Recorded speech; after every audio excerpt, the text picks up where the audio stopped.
vou convidar todos os irmãos para juntos abrirmos a palavra de Deus em Mateus capítulo 2. E vou pedir a Lavínia para trazer um copo de água, tá bem?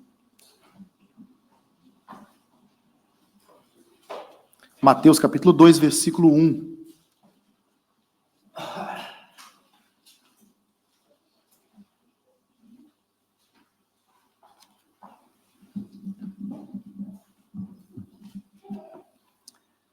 E diz assim a palavra do Senhor. Tendo Jesus nascido em Belém da Judéia, em dias do rei Herodes, eis que vieram os magos do Oriente a Jerusalém e perguntavam, onde está o recém-nascido rei dos judeus? Porque vimos a sua estrela no Oriente e viemos para adorá-lo. Tendo ouvido isso, alarmou-se o rei Herodes e com ele toda a Jerusalém. Então, convocando todos os principais sacerdotes e escribas do povo, indagava deles onde o Cristo deveria nascer. Em Belém da Judéia, responderam eles, porque assim está escrito por intermédio do profeta. E tu, Belém, terra de Judá, não és de modo algum a menor entre as principais de Judá, porque de ti sairá o guia que há de apacentar o meu povo Israel.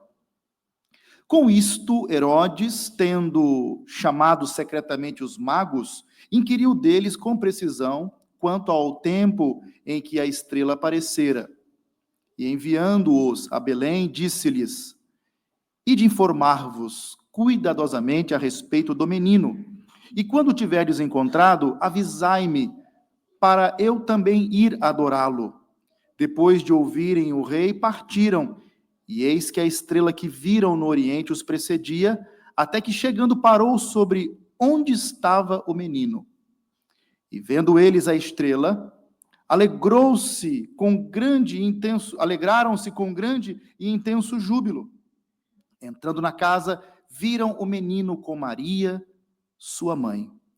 Prostrando-se, o adoraram e, abrindo seus tesouros, entregaram-lhe suas ofertas, ouro, incenso e mirra. Sendo por divina advertência prevenidos em sonho, para não voltarem à presença de Herodes, regressaram por outro caminho à sua terra. Tá bom até aqui a leitura do texto sagrado. Vamos meditar nesta passagem da Escritura, que destaca, portanto, a recepção que foi dada ao nascido rei messiânico. Observe, irmãos, que logo no início, logo no nascimento de Jesus, o mundo fez oposição. O mundo se opôs ao nosso Senhor. Mesmo no nascimento, mesmo na sua infância, Cristo sofreu por nós.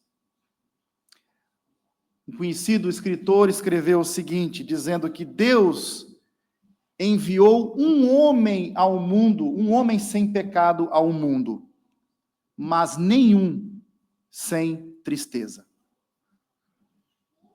Todos sofrem, sofreram, sofrerão. E o Senhor Jesus, desde o nascimento, ele foi perseguido, ele foi, de fato, aquele, como diz o texto sagrado em Isaías, homem de dores. O que nos chama atenção logo no versículo 1, esse chamador de atenção, eis que vieram os magos. Este eis aqui é um indicador interessante na narrativa. Ele introduz aqui aquilo que no grego magos, na narrativa. Esses homens que viram aqui, de acordo com o texto, a estrela do rei dos judeus e vieram em busca dele, eles são identificados no texto como magos do Oriente.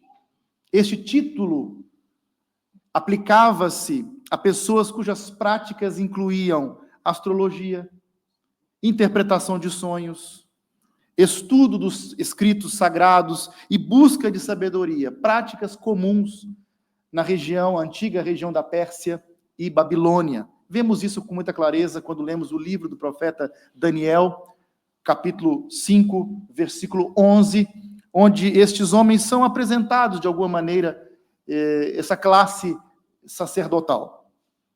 Nós não sabemos se os magos eram reis. Eu sei que o nome é atribuído assim, os reis magos. Não sabemos se eram reis. Ninguém sabe quantos eram. Também não sabemos os seus nomes e nem o seu país de origem. Se de fato é a Pérsia ou Babilônia, não podemos, ou os medos, não podemos saber. Mateus simplesmente diz, como está no versículo 1, tendo Jesus nascido em Belém, Belém da Judeia, nos dias do rei Herodes, eis que vieram os magos do leste, do oriente, a Jerusalém. É o que diz o texto. Quando chegaram a Jerusalém, eles explicaram o motivo dessa jornada, desta viagem do oriente até Jerusalém, dizendo, onde está o nascido rei dos judeus? Porque vimos a sua estrela no oriente e viemos para adorá-lo. É interessante que estes sábios estudavam o céu numa época em que a fronteira entre a astronomia, que é uma ciência, e a astrologia, era pouco definida esta fronteira nesta época ainda. No Antigo Oriente Próximo, as pessoas consideravam os movimentos de determinados planetas, estrelas, cometas, meteoros e outros fenômenos astronômicos como sinais ou como presságios, crendices.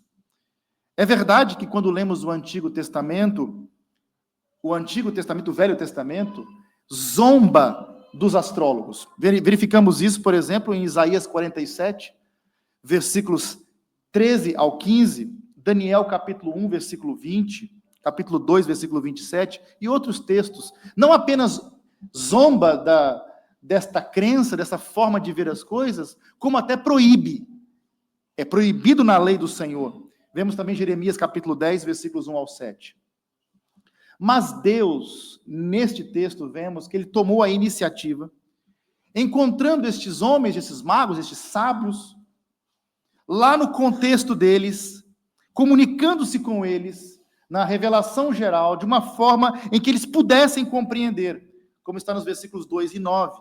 Estes magos provavelmente eram pagãos, e eles foram atraídos, estes magos foram pelos astros, né, foram atraídos, mas Deus atraiu-os para Cristo.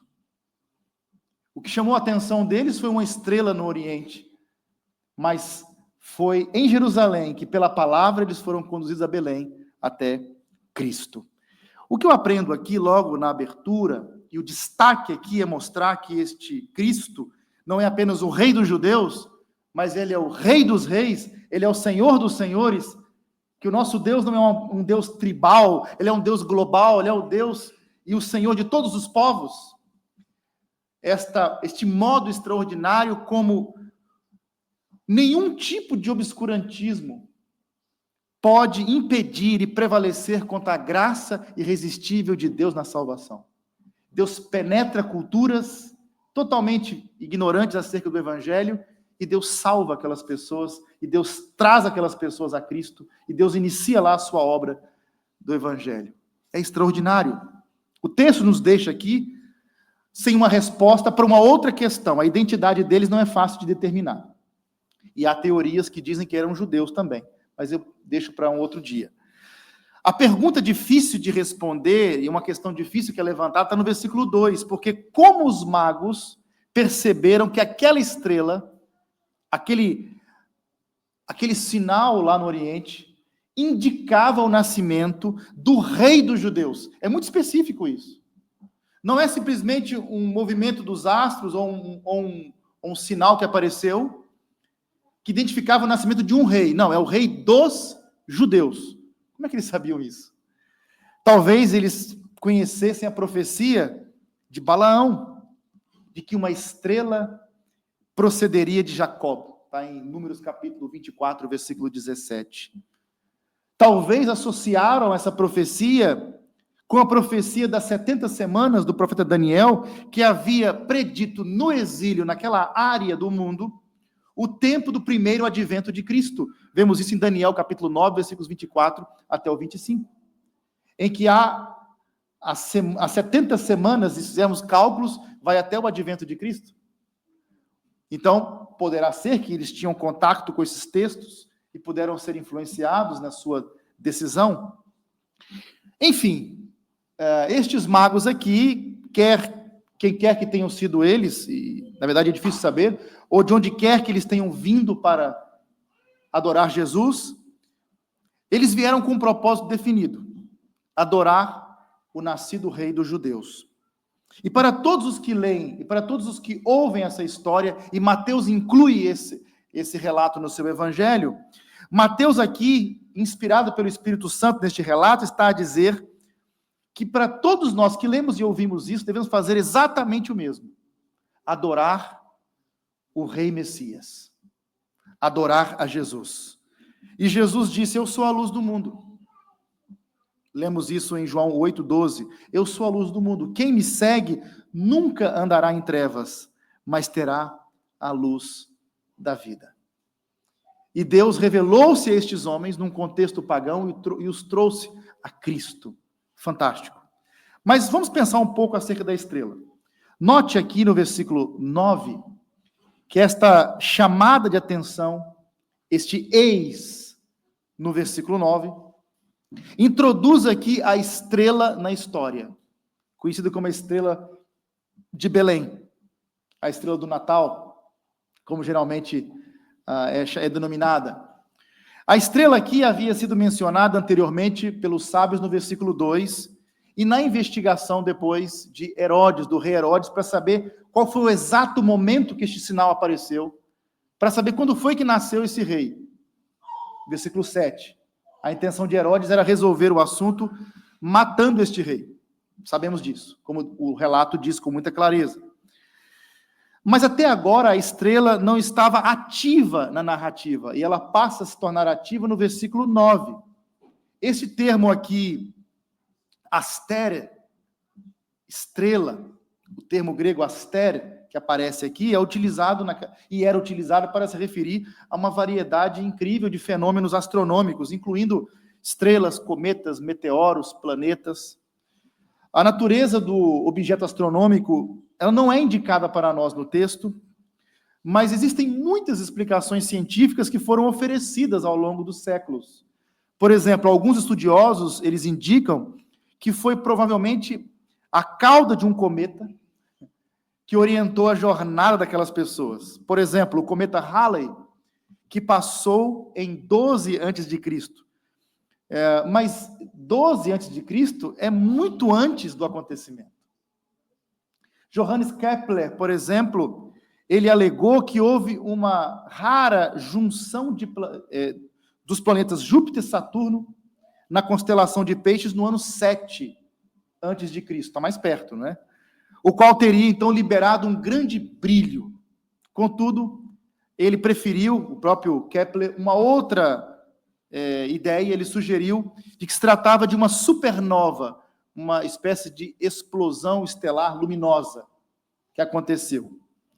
Bom, quando lemos o texto, nós vemos que essa descrição aqui do que a estrela faz, ela não se encaixa em nenhum corpo astronômico comum, e nenhum tipo de ocorrência meteorológica. É difícil encontrar algo na natureza que se movimenta tão próximo da Terra e daquela maneira, como vemos no versículo 9.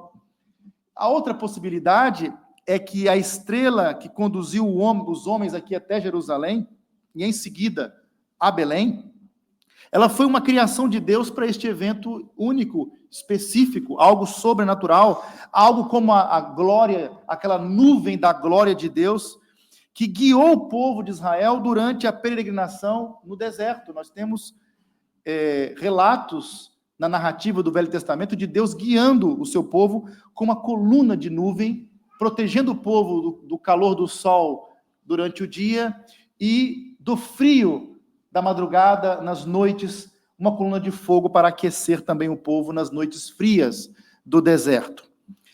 De fato, seria muito difícil, não há dúvida nenhuma, acompanhar a cauda de um cometa vindo do leste até Jerusalém, ou mesmo até um brilho desordenado de uma conjunção de planetas até Jerusalém. Isso seria muito difícil realmente. Uma explicação alternativa para aquilo que é descrito pelo evangelista Mateus é que concebe a estrela como sendo um ser angelical.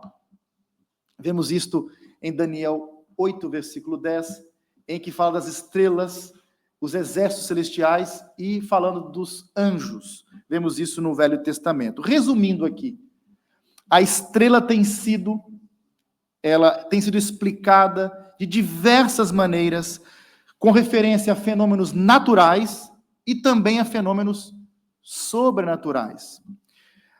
Eu acho que não há nenhuma contradição aqui para nós.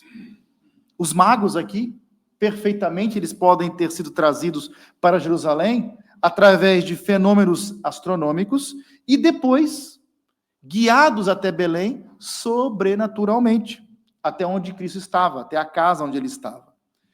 Portanto, não há problemas aqui se tem os dois níveis, tanto astronômico como também sobrenatural. Não sabemos com precisão o que de fato aconteceu, mas sabemos que eles foram levados e guiados por Deus através dessa estrela, chamada estrela Aster, que fala de muitas coisas, não apenas de uma estrela como nós conhecemos hoje na astronomia. E se você ainda não teve um encontro pessoal com Cristo, que a sua oração seja: Senhor Jesus, faça com que tudo fale comigo a respeito de Ti, e que eu seja verdadeiramente guiado até Ti e o encontre. Deus mostrando aqui que através da sua revelação geral, através da sua direção, levou esses homens até Cristo. A estrela se moveu, é interessante isso, até que chegou e parou onde estava o menino, onde estava a criança. Do mesmo modo que o seu coração não descanse até que encontre o Senhor Jesus também. Então, esta é a mensagem que fica para nós espiritualmente. Quais são as reações, e aqui eu vou partir para a parte mais aplicativa, quais são as reações ao rei Messias recém-nascido? Muitas foram as reações. A primeira reação foi a reação dos magos que vieram do Oriente. Esses gentios responderam adorando-o e trazendo-lhe dádivas generosas, como está no texto. É uma coisa maravilhosa que os magos vieram de tão longe. É muito maravilhoso. É maravilhoso que os magos de longe saibam que um grande rei nasceu e venham a tão grande distância para prestar-lhe homenagem. Pois os sábios deste mundo não são encontrados frequentemente curvando-se aos pés de Jesus. É extraordinário. É por isso que essa partícula, e eis, que indica surpresa, e eis que vieram magos do Oriente, sábios se curvando aos pés de Jesus. É uma coisa muito rara. Não são muitos os sábios e os nobres que estão a fazer isto. E quando os sábios buscam o nosso rei, eles são realmente sábios. Porque o lugar mais alto deste mundo é aos pés de Jesus. E cair aos pés de Jesus significa estar de pé. E quem de lá se levanta e sai, acabou de cair, efetivamente. As prendas entregues aqui a Jesus, elas faziam parte de uma mensagem profética, porque mostra o cumprimento de passagens do Velho Testamento, onde os gentios traziam suas riquezas para o rei de Israel. Foi lido aqui o Salmo 72, o verso 10, diz isso com clareza. E Isaías 60, versículo 6. É por isso que eles falam reis magos, porque fala de reis lá em Isaías 60, versículo 6 também. O Salmo 72, o verso 10. A atitude desses sábios aqui prefigura a adoração de Jesus por todas as nações da terra. Lembrando o texto que depois se concretiza em Mateus ainda, o capítulo 28, versículo 19, e de fazer discípulos de todas as nações, batizando-os em nome do Pai, do Filho e do Espírito Santo, e ensinando-os a guardar todas as coisas que vos tenho ordenado. Então, esta mensagem do Evangelho, ela é proclamada a todas as nações.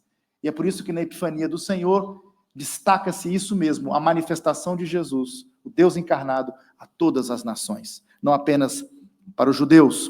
O texto informa aqui para nós, lendo o capítulo 2 com atenção, que quando Herodes decidiu matar Jesus, Deus alertou José e Maria para que fugissem. É o que está no versículo 12, não é isso?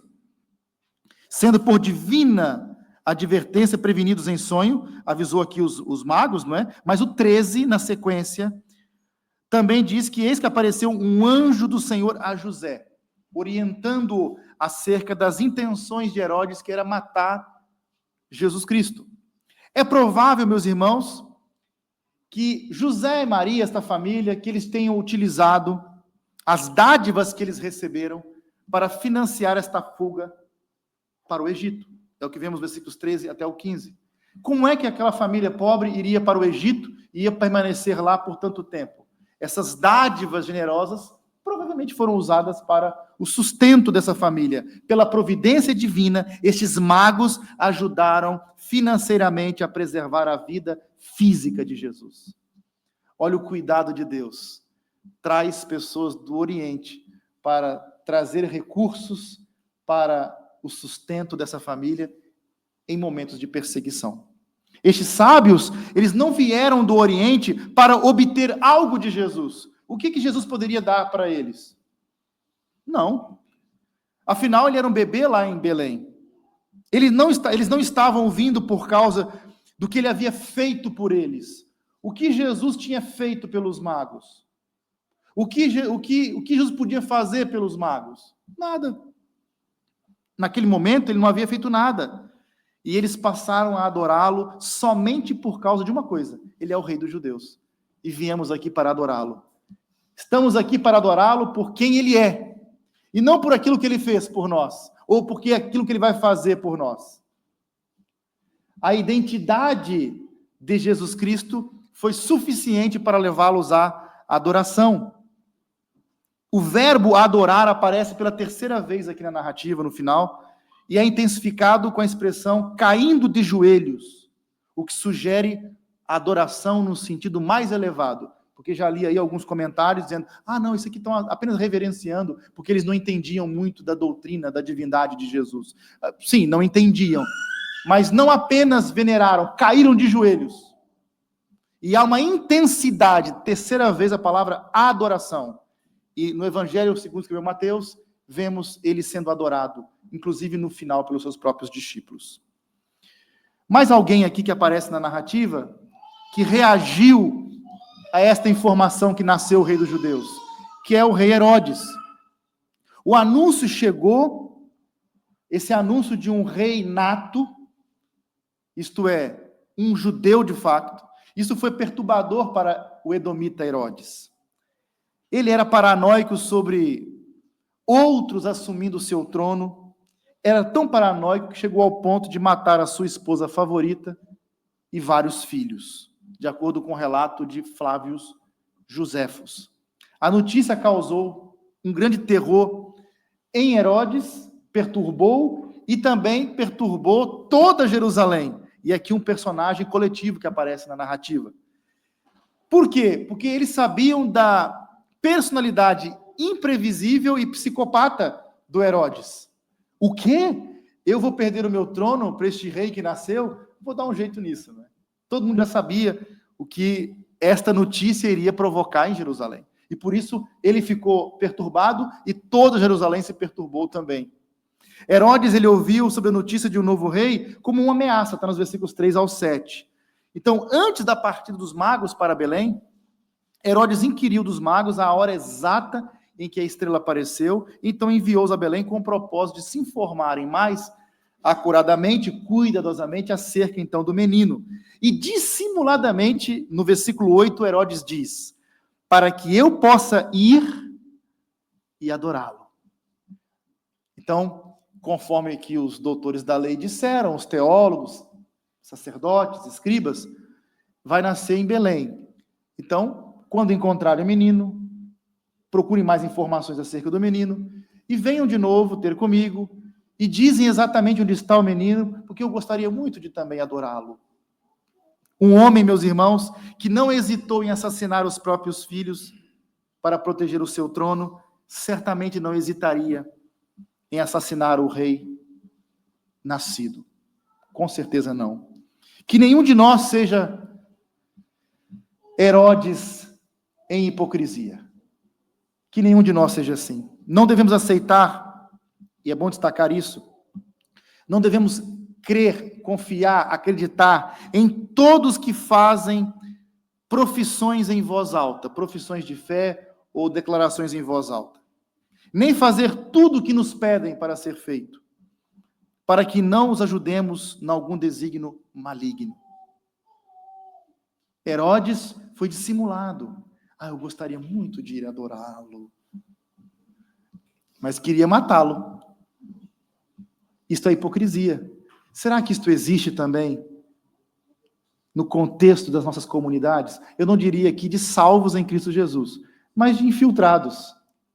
Pessoas que são capazes de cair nisto. Hoje, na escola dominical, aprendemos que até crentes verdadeiros podem, ou pessoas sérias, podem falhar, como o caso de Pedro, que confessou corretamente a Cristo como o Filho do Deus vivo, e depois disse: tenha dó de ti, Jesus, não faça uma coisa dessa. Quer dizer, quando o mesmo Pedro, que foi usado por Deus, também disse coisas que não agradou o Senhor Jesus. Portanto, não faça tudo o que te pedem para fazer. Faça o que Deus manda. Confia no Senhor. Alguns Herodes dissimulados existem. Alguns, como Herodes, estão preocupados porque temem perder a sua posição e temem perder a sua honra se a fé é legítima, se o verdadeiro evangelho progredir, o que será de mim? Se essa mensagem do evangelho progredir, em que Cristo é o único centro, em que toda a glória é só para Ele, e tudo tem que ser feito como Ele quer. Eu tenho uma série de coisas que eu gostaria que fossem feitas, e Jesus contraria essas coisas. Jesus não gosta dessas coisas que eu quero que aconteçam. E agora? Não podemos permitir que este evangelho puro e simples do Senhor que manda, que é Ele que manda, não é isso? Ele é o dono da igreja, amém, meus irmãos? Ele é o Senhor da nossa vida. Eu tenho que tentar saber e procurar diligentemente saber o que Ele disse. Não o que um pastor diz, não o que um homem diz, não o que uma igreja declara, mas o que o próprio Senhor da igreja disse e ordenou. Infelizmente, muitos têm medo de que a verdade do evangelho os prive dos prazeres. Muitos têm medo de que essa mensagem, ao progredir, ela venha provocar, venha chamá-los, a renunciar os prazeres deste mundo. E na mundanização, eu diria mundanização no sentido em que, quando nós começamos a adotar a conduta do mundo, nós não somos do mundo, mas estamos no mundo. Há coisas que não são adequadas para um crente em Jesus. Há coisas que não glorificam a Deus. Há coisas que não são próprias de um crente em Jesus, que Jesus não faria de jeito nenhum, e que nenhum discípulo verdadeiro de Jesus faria também, que nem Pedro, nem João, depois, claro, da ressurreição de Jesus Cristo, a igreja primitiva não praticaria aquilo. Mas que hoje, já mudou muito os tempos, são outras épocas. Então, esse evangelho puro e simples, esse evangelho radical, se ele prevalece, aí isso incomoda. Então, vamos tentar não permitir que o evangelho prevaleça, como Herodes, vamos matar esse menino. Vamos impedir que Jesus reine na igreja e vamos fazer nós a nossa maneira. Porque é uma tentação para mim e para todos nós. Mas como crentes em Jesus, vamos submeter ao rei e confiar nele. É um desafio. É um desafio. O negar a si mesmo e seguir Jesus é um desafio para todos os crentes. Versículos 5 e 6, vemos que os religiosos também, os principais sacerdotes, escribas, eles deram a informação certa, mas a resposta errada. E aqui agora, uma advertência não apenas para lideranças, mas para líderes espirituais, não apenas para governantes, como Herodes. Eles responderam com perfeição teológica, portanto, é interessante isso, porque eles informaram o rei, eles vão à casa do Herodes e dizem exatamente onde havia de nascer o rei dos judeus aos magos que vieram do Oriente. Então eles sabiam e nada fizeram. Ou seja, eles estavam a 8 quilômetros de Jerusalém a Belém. Irmã Isabel, era só caminhar uns passinhos ali. Eles sabiam, mas recusaram-se a ir vê-lo. Os outros vieram do Oriente, de longe. De que adianta compreender a Bíblia, a profecia bíblica, se ela não faz diferença nenhuma na nossa vida? De que adianta compreender bem, saber muito da teologia e da Bíblia Sagrada? Não basta conhecer a verdade. Nós devemos agir com base na verdade que nós pregamos. Então, o conhecimento dos escribas era muito maior, ao ponto de saber até o lugar do nascimento. Porém, os magos, que não sabiam, agiram com o pouco conhecimento que tinham. Note, com o pouco conhecimento que eles tinham, eles fizeram um esforço para encontrar Jesus, para adorá-lo. E os que sabiam, não foram. E Herodes, que soube, aliás, nem soube e nem foi. Eles souberam, mas não foram. E Herodes nem soube e nem foi também. Observe que eles embarcaram numa jornada perigosa para encontrar Jesus. E quando chegaram, ofereceram dádivas generosas. E com base em Miqueias, se nós observarmos a citação que é feita no texto, que foi Miqueias 5, versículos 2 ao 4 em contexto, os teólogos aqui eles indicaram Belém como a localidade onde o Cristo havia de nascer. E na citação, Cristo é chamado de o guia, o único governador e o pastor do povo de Deus. Ele apacentará o povo de Deus. Isto lendo Miqueias 2, 5, 2 até o 4, em contexto, porque a citação inclui aspectos contextuais também. Essa profecia messiânica descreve um ser eterno que virá de Belém para governar Israel, libertá-los do exílio e pastoreá-los na força de Yahvé, na força do Senhor. Seu reinado não se limitará somente a Israel, pois sua grandeza se estenderá até os confins da terra, é o que diz no contexto. E faz todo sentido esse texto nesse contexto, porque a jornada dos magos de uma terra distante para adorar Jesus confirmou radicalmente aqui a grandeza, literalmente, a grandeza de Jesus que se estende para muito além das fronteiras da terra de Israel. Ele é o Senhor de todos os povos. Quais são as aplicações práticas que podemos destacar desse texto?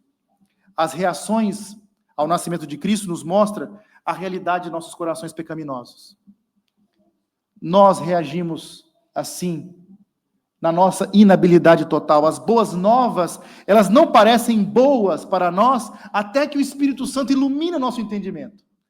Tenta pregar o evangelho para um amigo que não quer saber nada de Deus. Quando você fala de Cristo, de arrependimento, de confiar somente em Cristo, que você não pode se salvar a si mesmo, mas que precisa de um Salvador, a primeira reação de quem ouve o evangelho, em boa parte das reações, se não foi feito um trabalho do Espírito Santo no coração previamente, é uma reação de rejeição. Apesar, contudo, de nossos pensamentos perversos, da nossa humanidade caída, Deus cumprirá todo o seu desígnio, vencendo a nossa resistência. Ele abre o coração. Ele abre o entendimento para crermos no Evangelho. E a jornada aqui dos magos, ela reflete para nós a caminhada que um pagão precisa seguir para encontrar Jesus. Qual é a caminhada dele? Primeiro, Deus tomou a iniciativa. Os magos não iriam adivinhar isso. Deus tomou a iniciativa e no próprio contexto deles, comunicou-se com eles de uma forma que eles pudessem entender. Na sequência, os magos, guiados por uma estrela, vieram do Oriente a Jerusalém em busca do recém-nascido rei dos judeus. Então perguntaram aos judeus que conhecem as Escrituras, e daqui está um ponto importante, é impossível, pela revelação geral, chegar até Cristo. Tem que passar pela Bíblia. Eles conseguiram chegar até Jerusalém, mas para chegar em Belém, para chegar em Jesus, tem que passar pela Escritura. E perguntaram aos judeus, e orientados pela palavra de Deus, chegaram a Belém e encontraram Jesus. Foi a Escritura que os guiou a Cristo. É a Escritura que nos mostra o Salvador que você precisa e sabe que precisa, é Jesus, o Filho de Deus. Eles prostraram-se e adoraram Jesus, ofereceram dádivas generosas e, finalmente, por divina revelação, avisados em sonhos, eles não voltaram para junto de Herodes, pelo contrário, voltaram por outro caminho, é o que está no versículo 12. E é assim, é dessa forma.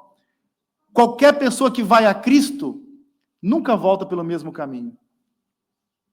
Qualquer pessoa que vai a Cristo, tem um encontro, na verdade, com Cristo, ele nunca anda pelos caminhos antigos, pois são novas criaturas.